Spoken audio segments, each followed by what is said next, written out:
Welcome back,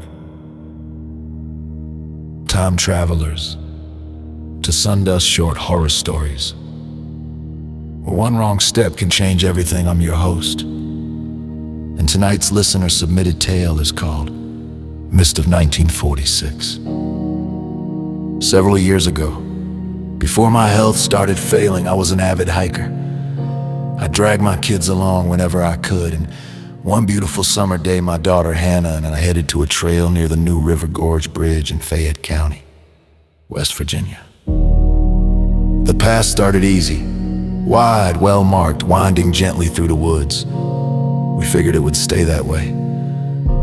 But somewhere along the line, we missed a turn and veered off trail without realizing it.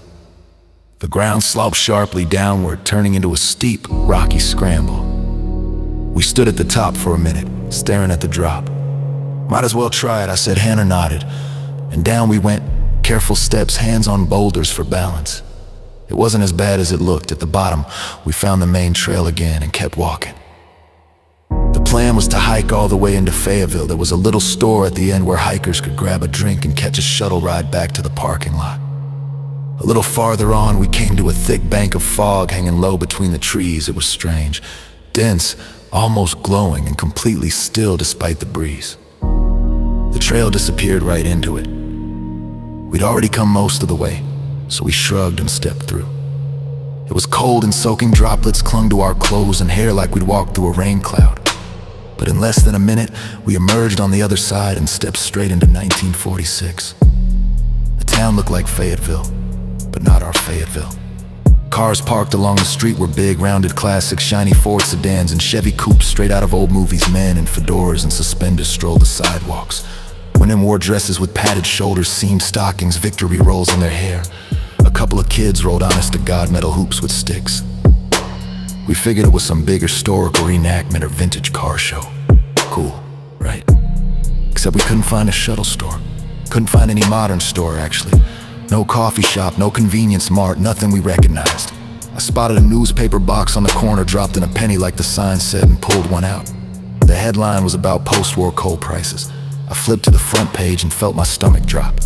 August 25, 1946. Hannah saw my face. "Dad, what's wrong?"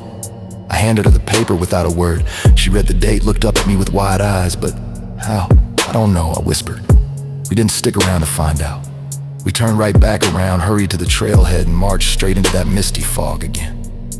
It felt colder the second time, thicker, like it didn't want to let us go.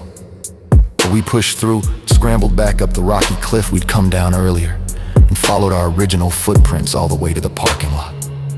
Our truck was still there, a 28 model with modern plates. The cars on the highway zipped by, newer models, current year. We were home. We've talked about it 100 times since. Only one thing makes sense. That wall of mist wasn't weather. It was a door, a thin spot between now and then. And if we hadn't decided to turn back when we did, if the fog had lifted while we were in 1946, we might never have found our way out.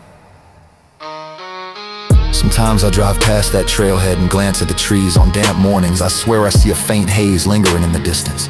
I haven't hiked that trail again, but I'm glad the mist was there when we needed it, because doors like that don't always stay open both ways. That's Mist of 1946. Mind the fog, friends. It might not take you where you expect. If that one left you wonder about thin places, please subscribe to Sundust Short Horror Stories for a new chill every week, and comment below ever stepped through fog and felt time shift. Found a place where history feels a little too close? Tell us. We might share it next. Thanks for listening. Stay in your own decade.